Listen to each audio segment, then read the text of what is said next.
അസ്സലാമലൈക്കും, welcome back to my channel. അപ്പോൾ എല്ലാവരും സുഖമായിട്ടിരിക്കണോ? അപ്പോൾ ഇന്നൊരു കുഞ്ഞു കുക്കിംഗ് വീഡിയോ ആണ്. പ്രത്യേകിച്ച് ഒന്നല്ല, നമുക്ക് തക്കാളി ചമ്മന്തി ഉണ്ടാക്കാം. തക്കാളി കറി അല്ല, തക്കാളി ചമ്മന്തി കേട്ടോ. ചിലവർ തക്കാളി കറി എന്നൊക്കെ പറയും. തക്കാളി ചമ്മന്തിക്ക് നമ്മൾ ഈ ദോശയ്ക്കും കഴിക്കണതിനാണ് ചിലവർ തക്കാളി ചമ്മന്തി എന്ന് പറയണേ. പക്ഷെ ഞങ്ങൾ അങ്ങനെയല്ല, ചോറിനൊക്കെയും കഴിക്കാൻ പറ്റിയൊരു അടിപൊളി തക്കാളി ചമ്മന്തിയാണ് കേട്ടോ. നമുക്ക് ഒരു ഇച്ചിരി ഉണക്ക മീനും അതുപോലെ തന്നെ ഈ തക്കാളി ചമ്മന്തിയൊക്കെ ഉണ്ടെങ്കിൽ നമുക്ക് വയറ് നിറച്ച് ചോറിന് കേട്ടോ. പ്രത്യേകിച്ച് വേറെ കറികളൊന്നും വേണ്ട. എനിക്ക് ഭയങ്കര ഇഷ്ടമാണ് കേട്ടോ. എൻ്റെയൊക്കെ സ്കൂൾ കാലഘട്ടത്തിൽ എൻ്റെ ഉമ്മച്ചിക്ക് എനിക്ക് മിക്കപ്പോഴും ഉണ്ടാക്കി തന്നുകൊണ്ടിരുന്നതാണ് കേട്ടോ തക്കാളി ചമ്മന്തി. അതുപോലെ തന്നെ ഉരുളക്കിഴങ്ങ് ഒലത്തിയത് അങ്ങനെയുള്ളതൊക്കെ കേട്ടോ. അപ്പോൾ ഞാൻ ഇന്ന് ചുമ്മാ ഇരുന്നപ്പോൾ എനിക്കൊരു കൊതി തോന്നി, ചുമ്മാ തക്കാളി ചമ്മന്തി ഉണ്ടാക്കി ചോറുണ്ടാലോ എന്ന് കേട്ടോ. അപ്പോൾ എന്നാൽ പിന്നെ ഒരു വീഡിയോ എടുക്കാമെന്ന് വിചാരിച്ച്. അപ്പോൾ നമുക്ക് വീഡിയോയിലേക്ക് പോയാലോ. അപ്പോൾ ഒരു 3 തക്കാളി എടുത്തിട്ടുണ്ട്. അതുപോലെ തന്നെ ഒരു കുഞ്ഞ് സവാള എടുത്തിട്ടുണ്ട്. ചെറിയ സവാള കേട്ടോ, അങ്ങനെ അധികം വലിയ സവാളയല്ല. പിന്നെ ഒരു 3-4 പച്ചമുളക് എടുത്തിട്ടുണ്ട്. അത്യാവശ്യം എരിവുള്ള പച്ചമുളകാണ് കേട്ടോ. പിന്നെ ഒരു 2-3 അല്ലി വെളുത്തുള്ളി, 3-4 അല്ലി വെളുത്തുള്ളി എടുത്തിട്ടുണ്ട്. ഇനി നമുക്കിത് ക്ലീൻ ചെയ്ത് നമുക്ക് കട്ട് ചെയ്തെടുക്കാം കേട്ടോ. അപ്പോൾ സവാളയൊക്കെ ഞാൻ ക്ലീൻ ചെയ്തെടുത്തിട്ടുണ്ട്. അതുപോലെ വെളുത്തുള്ളി തൊലിയും കളഞ്ഞെടുത്തിട്ടുണ്ട്. പച്ചമുളക് ഞെട്ടയൊക്കെ കളഞ്ഞെടുത്ത് തക്കാളിയും കഴുകിയെടുത്തേണ്ട. ഇനി നമുക്കിതൊന്ന് കട്ട് ചെയ്തെടുക്കാം കേട്ടോ. അപ്പം ഇനി നമുക്കൊരു കാര്യം ചെയ്താലോ. സവാളയും അതുപോലെ തന്നെ തക്കാളി, പച്ചമുളക്, പിന്നെ വെളുത്തുള്ളി നമുക്ക് ചെറുതായിട്ട് അരിഞ്ഞിട്ടൊന്നും കൊടുക്കണ്ട കേട്ടോ. ജസ്റ്റ് വട്ടമൊന്ന് മുറിച്ചിട്ട് കൊടുത്തേട്ടോ, നടുവെ കീറി എടുത്താൽ മതി കേട്ടോ. അപ്പോൾ തക്കാളി അരിഞ്ഞെടുക്കാം. തക്കാളി ഒരുപാട് ചെറുതാക്കണ്ട കേട്ടോ, നമുക്കത് നല്ലോണം വെന്തുടയ്ക്കാനുള്ളതല്ലേ. അപ്പോൾ തീരെ ചെറുതാക്കണ്ട. ഒരു 5-8 പീസൊക്കെ ആക്കാൻ പാകത്തിന് അത്യാവശ്യം വലിയ പീസായിട്ട് തന്നെയാണ് കേട്ടോ ഞാൻ അരിഞ്ഞെടുക്കുന്നത്. ചെറുതൊക്കെ ആകുമ്പോഴേ നമുക്ക് ഉടയാൻ പാടായിരിക്കും. വലിയതാകുമ്പോൾ പെട്ടെന്ന് നമുക്ക് ഉടഞ്ഞു കിട്ടും. അപ്പോൾ ആണ് തക്കാളി അരിഞ്ഞുകൊണ്ടിരിക്കുന്നതിൻ്റെ അടുക്കാണ്ട് ഇക്ക വിളിച്ച്. അപ്പോൾ ഫോൺ എടുക്കാൻ വേണ്ടി പോയതാണ്. അപ്പോൾ ഇക്ക വിളിച്ച് അങ്ങനെ വർത്താനം പറഞ്ഞുകൊണ്ടിരിക്കുകയാണ് കേട്ടോ. ഞാൻ കുറച്ച് നേരം വർത്താനം പറഞ്ഞെടുക്കും. അപ്പോഴത്തേക്ക് നമുക്ക് തക്കാളിയൊക്കെ അരിഞ്ഞെടുക്കാം കേട്ടോ. സവാള ഒരെണ്ണം മതി കേട്ടോ, സവാള ഒന്നും ഒരുപാട് വേണ്ട. ഞാനിപ്പോൾ ഉണക്കമീനൊന്നും വറുക്കുന്നില്ല കേട്ടോ, ജസ്റ്റ് മീൻ വറുത്ത് ഇരിക്കുന്നുണ്ട്. അത് ചിലപ്പോൾ എടുക്കും, അല്ലെങ്കിൽ ഈ തക്കാളി ചമ്മന്തി മാത്രം മതി കേട്ടോ എനിക്ക് കഴിക്കാൻ. പ്രത്യേകിച്ച് ഈ തക്കാളി ചമ്മന്തി ഉള്ള സമയത്ത് എനിക്ക് ഒരുപാട് കറികളൊന്നും വേണമെന്നൊന്നുമില്ല കേട്ടോ.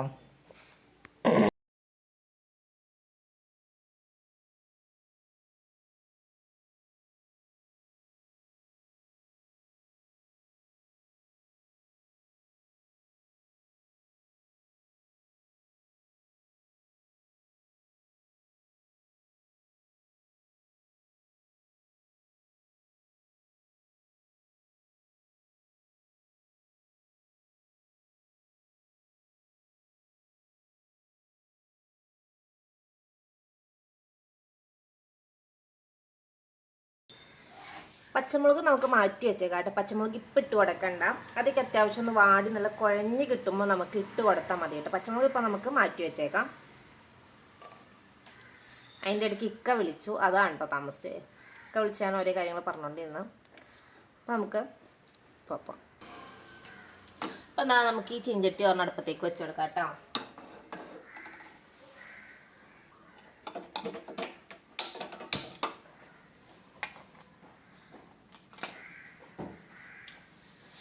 ചട്ടിയിലെ വെള്ളമൊക്കെ നല്ലോണം ഒന്ന് വലിഞ്ഞ് കഴിയുമ്പോൾ നമുക്ക് അതിലേക്ക് എണ്ണ ഒഴിച്ച് കൊടുക്കാം. എണ്ണ വലിയണതിൻ്റെ മുമ്പ് ഒഴിച്ച് കൊടുത്താൽ, പക്ഷേ വെള്ളം വലിയണതിന് മുമ്പ് ഒഴിച്ച് കൊടുത്തിട്ടുണ്ടെങ്കിൽ എണ്ണ പൊട്ടിത്തെറിക്കും. എനിക്ക് മുമ്പ് ഒരുപാട് അനുഭവങ്ങളുള്ള. അപ്പം അതുകൊണ്ട് നമുക്ക് വെള്ളമൊക്കെ ഒന്ന് വറ്റി വയ്ക്കാം, എന്നിട്ട് നമുക്ക് എണ്ണ ഒഴിച്ച് കൊടുക്കാം. പിന്നെ വെളിച്ചെണ്ണ ഒഴിച്ച് കൊടുക്കാൻ നോക്കണം കേട്ടോ. തക്കാളി ചമ്മന്തി അങ്ങനെയുള്ളതൊക്കെ ആകുമ്പോൾ നമുക്ക് വെളിച്ചെണ്ണ ഒഴിച്ച് കൊടുത്താലാണ് ഇച്ചിരി ടേസ്റ്റ് വരുള്ളൂ. അപ്പോൾ നിങ്ങൾ വെളിച്ചെണ്ണ എണ്ണ ഒഴിച്ചെടുക്കാൻ നോക്കണം കേട്ടോ. ഇല്ലെങ്കിൽ ഇപ്പോൾ സൺഫ്ലവർ ഓയിൽ ഒഴിച്ചെടുത്താലും മതി, കുഴപ്പമൊന്നുമില്ല, ഞാൻ പറഞ്ഞെന്നുള്ളൂ. അപ്പോൾ അങ്ങനെ ചട്ടിയിലെ വെള്ളമൊക്കെ നല്ലോണം ഒന്ന് വലിഞ്ഞ് വന്നിട്ടുണ്ട്. ഇനി നമുക്ക് അതിലേക്ക് കുറച്ച് വെളിച്ചെണ്ണ ഒഴിച്ച് കൊടുക്കാം. വെളിച്ചെണ്ണ നല്ലോണം ചൂടായി വന്ന് കഴിയുമ്പോൾ നമുക്ക് അതിലേക്ക് കടുക് പൊട്ടിച്ച് കൊടുക്കാം കേട്ടോ. കടുക് പൊട്ടിച്ചെടുക്കാൻ നല്ല കടുക് ഇട്ട് കൊടുക്കാം. അപ്പോൾ കടുക് പൊട്ടി വരുമല്ലോ. ഞങ്ങളിതിന് തക്കാളി ചമ്മന്തി എന്നാണ് കേട്ടോ പറയുക. തക്കാളി കറി എന്നൊക്കെ പറഞ്ഞാൽ എങ്ങനെയാണെന്ന് വെച്ചിട്ടുണ്ടെങ്കിൽ ജസ്റ്റ് തക്കാളി സവാളയൊക്കെ നല്ലോണം വേവിച്ച് കഴിഞ്ഞിട്ട് കുടംപുളി, നമ്മൾ ഈ മീൻ കറിയിൽ ഇടുന്ന പുളിയൊക്കെ ഇട്ട് വേവിക്കൂലേ, അതിന് ശേഷം നമ്മൾ തേങ്ങ അരച്ച് വെക്കാനായിട്ട് തക്കാളി കറി എന്ന് പറയണേ. അപ്പോൾ കടുകൊക്കെ പൊട്ടി വന്നതിന് ശേഷം നമ്മൾ തക്കാളി, സവാള, അതുപോലെ തന്നെ ചുവന്നുള്ളിയല്ല വെളുത്തുള്ളി, മാറിപ്പോയില്ല. അപ്പോൾ വെളുത്തുള്ളി ഇട്ട് കൊടുക്കാം. എന്നിട്ട് അതിലേക്ക് കുറച്ച് ഉപ്പിട്ട് കൊടുക്കാം, ആവശ്യത്തിനുള്ള ഉപ്പിട്ട് കൊടുക്കാം കേട്ടോ. നിങ്ങളുടെ പുളിയുള്ള നല്ല പുളിയുള്ള തക്കാളിയാണെങ്കിൽ അതിനനുസരിച്ച് ഉപ്പിട്ട് കൊടുക്കാം. പിന്നെ കുറച്ച് മഞ്ഞൾപ്പൊടിയോടെ ഇട്ട് കൊടുക്കാം. മഞ്ഞൾപ്പൊടിയിലെ സ്പൂണ് ഇന്നലെ മഞ്ഞൾപ്പൊടി പൊട്ടിച്ചിട്ട് കഴിഞ്ഞപ്പോൾ സ്പൂൺ അടിയിപ്പോയി. പിന്നെ ഞാൻ തപ്പി പിടിക്കാനൊന്നും നിന്നില്ല. അതിൻ്റെ സൈഡ് കൊണ്ട് തന്നെ എടുത്തതാണ് കേട്ടോ. ഇപ്പോൾ ഈ ഇളക്കണ കയ്യിലിൻ്റെ സൈഡ് കൊണ്ട് തന്നെ എടുത്തതാണ് കേട്ടോ. എന്നിട്ട് ഉപ്പും മഞ്ഞൾപ്പൊടി ഇട്ട് കൊടുത്തതിന് ശേഷം നല്ലോണം ഒന്ന് വഴറ്റിയെടുക്കണം. വഴറ്റി നല്ല ഉടഞ്ഞ് കിട്ടണം കേട്ടോ. ഉടഞ്ഞെന്ന് പറഞ്ഞാൽ നല്ല നമുക്ക് ഗ്രേവി പോലെയല്ലേ ഇത് വേണ്ടത്. അപ്പോൾ അതുകൊണ്ട് കേട്ടോ. അപ്പോൾ നല്ലോണം ഒന്ന് വഴറ്റി ഗ്രേവി പോലെ ആക്കാം. നമുക്കൊന്ന് ഇളക്കിയിട്ട് ജസ്റ്റ് ഒന്ന് മൂടി വയ്ക്കാം കേട്ടോ. വെള്ളമൊന്നും ഒഴിച്ചു കൊടുക്കണ്ട. അത് കഴിഞ്ഞിട്ട് ഒരു 5 മിനിറ്റ് കഴിയുമ്പോൾ തുറന്ന് നോക്കുമ്പോഴത്തേക്കും കണ്ടാവും നമ്മൾ ഈ വേർത്ത് വെള്ളം ഇരുന്ന് നമ്മൾ ഈ തക്കാളിയൊക്കെ കൊണ്ട് ഉടഞ്ഞ് വരുമല്ലോ, തക്കാളിയുടെ ഉള്ളിലുള്ള വെള്ളമൊക്കെ ഇറങ്ങി. അപ്പോൾ നമുക്ക് ഇങ്ങനെ കയ്യിലും കൊണ്ടൊന്ന് ജസ്റ്റ് ഒന്ന് ഉടച്ച് കൊടുക്കാം. അപ്പോൾ നമ്മൾ പെട്ടെന്ന് നല്ല വെന്ത് ഉടഞ്ഞ് കിട്ടും കേട്ടോ. അപ്പോൾ നമ്മൾ ഈ ഇടയ്ക്ക് മൂടി വെച്ച് കൊടുക്കുക, ഇടയ്ക്ക് തുറന്നിട്ട് ഇതുപോലെ ഒന്ന് ഉടച്ച് ഇളക്കിയെടുക്കാം കേട്ടോ. അപ്പോൾ ഞാൻ കയ്യിൽ കൊണ്ട് തന്നെ ഇങ്ങനെ ജസ്റ്റ് ഒന്ന് ഉടച്ചെടുക്കേണ്ട, പെട്ടെന്ന് വഴണ്ടിട്ടാൻ വേണ്ടിയിട്ടാണ് കേട്ടോ ഞാൻ അങ്ങനെ ചെയ്യണത്. അതാ ഞാൻ പറഞ്ഞത്, വലുതാക്കി ഇടുവാണെങ്കിൽ നമുക്കങ്ങനെ ഉടച്ചെടുക്കാൻ എളുപ്പമുണ്ടാകും. തീരെ ചെറുതാവുമ്പോൾ ശരിക്കും നല്ലോണമൊക്കെ ഉടയാൻ പാടായിരിക്കും. തക്കാളി ഉണ്ടല്ലോ, തീരെ ചെറുതാക്കി അരിഞ്ഞിട്ട് കഴിയുമ്പോൾ നമുക്ക് ഈ ഉടച്ചെടുക്കാൻ പാടാം. വലുതാകുമ്പോൾ നമുക്ക് ജസ്റ്റ് ഒന്ന് കയ്യിൽ വെച്ച് ഒന്ന് അമർത്തി കഴിയുമ്പോൾ തന്നെ ഉടഞ്ഞു വരുമല്ലോ. ഇത് നമ്മുടെ മക്കളുടെ ലഞ്ച് ബോക്സിലേക്കൊക്കെ കൊടുത്തുവിടാൻ പറ്റിയൊരു അടിപൊളി കറിയാണ് കേട്ടോ. ഞാനിവിടെ ഇടയ്ക്ക് നിച്ചുകുട്ടനെ ലഞ്ച് ബോക്സിലേക്ക് തക്കാളി ചമ്മന്തിയൊക്കെ ഉണ്ടാക്കി കൊടുക്കാറുണ്ട്. നിച്ചുകുട്ടന് ഭയങ്കര ഇഷ്ടമാണ് കേട്ടോ തക്കാളി ചമ്മന്തിയൊക്കെ, ഭയങ്കര ഇഷ്ടമാണ്. അപ്പോൾ ഞാൻ മിക്കപ്പോഴും ലഞ്ച് ബോക്സിലേക്കൊക്കെ അവൻ്റെ മിക്ക ലഞ്ച് ബോക്സിലും ഞാൻ കൊടുത്ത് വിട്ടിട്ടുണ്ട് കേട്ടോ തക്കാളി ചമ്മന്തി. നല്ലോണം ഒന്ന് ഇളക്കി കൊടുത്തതിന് ശേഷം നമുക്ക് മൂടി വയ്ക്കാം. മൂടി വെച്ച് കഴിഞ്ഞതിന് ശേഷം ഒന്നുകൂടെ തുറന്ന് ഇളക്കാം കേട്ടോ. ഇപ്പോൾ അത്യാവശ്യം നല്ല വെന്ത് ഉടഞ്ഞ് കിട്ടിയിട്ടുണ്ടല്ലോ. ഇനി നമുക്ക് അതിലേക്ക് ഒരു 1.5 ടീസ്പൂൺ മുളക് പൊടി ഇട്ട് കൊടുക്കാം കേട്ടോ. കാശ്മീരി മുളക് പൊടിയും അതുപോലെ തന്നെ എരിവുള്ളോട് മുളക് പൊടിയോടും കൂടി മിക്സ് ചെയ്ത് വെച്ചേക്കണയാണ് കേട്ടോ. നിങ്ങളിപ്പോൾ ഇട്ട് കൊടുക്കുകയാണെങ്കിൽ രണ്ടും രണ്ട് രീതിയിലാണെങ്കിൽ 1 ടീസ്പൂൺ കാശ്മീരി മുളക് പൊടിയും 1/2 ടീസ്പൂൺ എരിവുള്ള മുളക് പൊടിയും അങ്ങനെ ഇട്ട് കൊടുത്താൽ മതി. മഞ്ഞൾപ്പൊടി നമ്മൾ ആദ്യം ഇട്ട് കൊടുത്തുകൊണ്ട് നമുക്ക് പിന്നീട് ഇട്ട് കൊടുക്കേണ്ട കേട്ടോ. ഒന്ന് ഫോൺ ബെല്ലടിച്ചാണ് കേട്ടോ, ഇത്താത്ത വിളിച്ചാണ്. അപ്പോൾ അതങ്ങനെ നമ്മൾ ഉപ്പും മഞ്ഞൾപ്പൊടി ആദ്യം ഇട്ട് നമ്മൾ വേവിക്കാൻ വെച്ചായിരുന്നു. അതിന് ശേഷം 1.5 ടീസ്പൂൺ മുളക് പൊടി ഇട്ട് കൊടുത്ത് നല്ലോണം ഒന്ന് മിക്സ് ചെയ്ത് അതിൻ്റെ പച്ചമണം മാറുന്നവരെ ഒന്ന് ഇളക്കിയെടുക്കാം കേട്ടോ നല്ലോണം. അത് കഴിഞ്ഞിട്ട് 1/2 ഗ്ലാസ് വെള്ളം, ഒരുപാട് വെള്ളം വേണ്ട, 1/2 ഗ്ലാസ് വെള്ളം മതി കേട്ടോ. ഒരുപാട് വെള്ളം ഒഴിച്ചുകൊണ്ട് ഒരുപാട് ചാറായി പോകും, അപ്പോൾ നമ്മൾ ഉദ്ദേശിച്ച ടേസ്റ്റ് കിട്ടില്ല. അപ്പോൾ നമുക്കൊന്ന് 1/2 ഗ്ലാസ് വെള്ളം ഒഴിച്ച് നമുക്ക് നല്ലോണം ഒന്ന് കുറുക്കി നല്ലോണം ഒന്ന് ഇളക്കിയെടുക്കാം കേട്ടോ. നല്ലോണം ഒന്ന് ഇളക്കിയെടുക്കണം. അപ്പോൾ മുളക് പൊടിയുടെ പച്ചമണമൊക്കെ നല്ലോണം ഒന്ന് മാറിക്കിട്ടും. പിന്നെ മല്ലിയിലൊക്കെ ഉണ്ടെങ്കിൽ ഈ സമയത്ത് മല്ലിയില ഇട്ട് കൊടുക്കാം കേട്ടോ. ഈ സമയത്ത് ഇട്ട് കൊടുക്കുമ്പോഴാണ് നമ്മുടെ ആ ഗ്രേവിയിലേക്കൊക്കെ മല്ലിയില ടേസ്റ്റൊക്കെ നല്ലോണം ഒന്ന് പിടിച്ചിട്ടണമെങ്കിൽ ഈ സമയത്ത് ഇട്ട് കൊടുക്കണം. എൻ്റെ അടുത്ത് ഇപ്പോൾ ഇല്ലാത്തതുകൊണ്ട് ഞാൻ ഇട്ട് കൊടുത്തിട്ടില്ല. പിന്നെ നമ്മൾ ആദ്യം മാറ്റി വെച്ചാർന്ന പച്ചമുളക് ഉണ്ടല്ലോ അത് ഇട്ട് കൊടുക്കാം കേട്ടോ. നമ്മളിത് വേവാവാറാകുമ്പോൾ നമ്മൾ ഏകദേശം ഒന്ന് റെഡി ആവാറാകുമ്പോൾ നമ്മൾ ആ പച്ചമുളക് അകത്തേക്ക് ഇട്ട് കൊടുത്ത് 2-3 തിളച്ച് നല്ലോണം ഒന്നൊരു സെറ്റായി കിട്ടുമ്പോണ്ടല്ലോ ആ പച്ചമുളകിൻ്റെ ഒരു ടേസ്റ്റ് ആ ചമ്മന്തിയിലേക്ക് ഉണ്ടാവും കേട്ടോ. ഒത്തിരി വെന്ത് ഓട്ടുകയോ ഇല്ല പച്ചമുളക്, എന്നാൽ ആ പച്ചമുളകിൻ്റെ ടേസ്റ്റ് നിൽക്കും. എന്നിട്ട് നമുക്കൊരു 5 മിനിറ്റ് നമുക്ക് മൂടി വയ്ക്കാം കേട്ടോ. 5 മിനിറ്റ് മൂടി ലോ ഫ്ലെയിമിൽ ഇട്ടിട്ട് വേണം കേട്ടോ നിങ്ങൾ മൂടി വയ്ക്കാൻ വേണ്ടിയിട്ട്. 5 മിനിറ്റ് മൂടി വെച്ച് കഴിഞ്ഞതിന് ശേഷം നമ്മുടെ തക്കാളി ചമ്മന്തി ഇവിടെ സെറ്റായിട്ടുണ്ട് കേട്ടോ. ഇനി നമുക്ക് കുറച്ച് കറിവേപ്പില ഇട്ട് കൊടുക്കാം.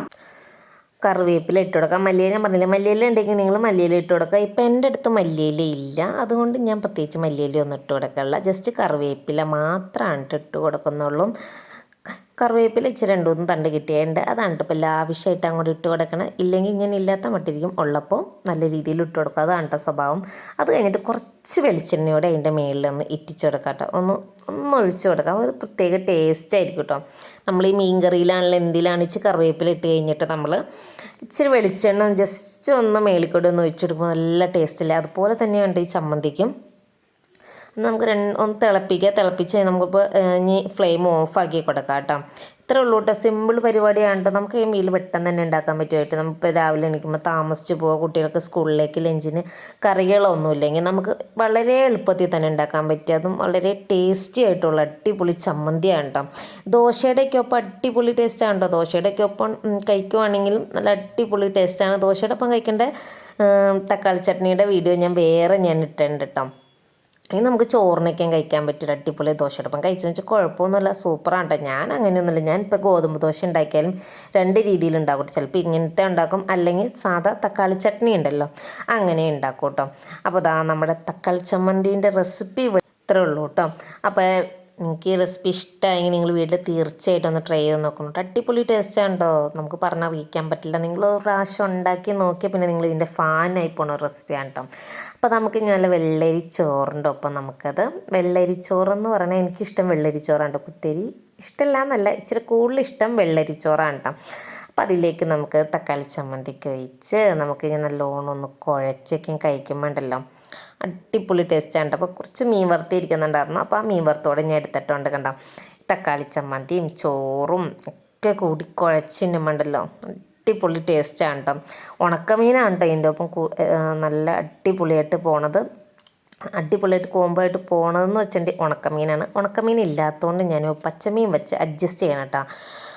അപ്പോൾ നമ്മുടെ ഇന്നത്തെ വീഡിയോ ഇത്രയേ ഉള്ളൂ. വീഡിയോ ഇഷ്ടമായെങ്കിൽ എല്ലാവരും ലൈക്ക് ചെയ്യുക, ഷെയർ ചെയ്യുക, കമൻറ്റ് ചെയ്യുക. അപ്പോൾ അടുത്തൊരു വീഡിയോയുമായി കാണാം. ബൈ.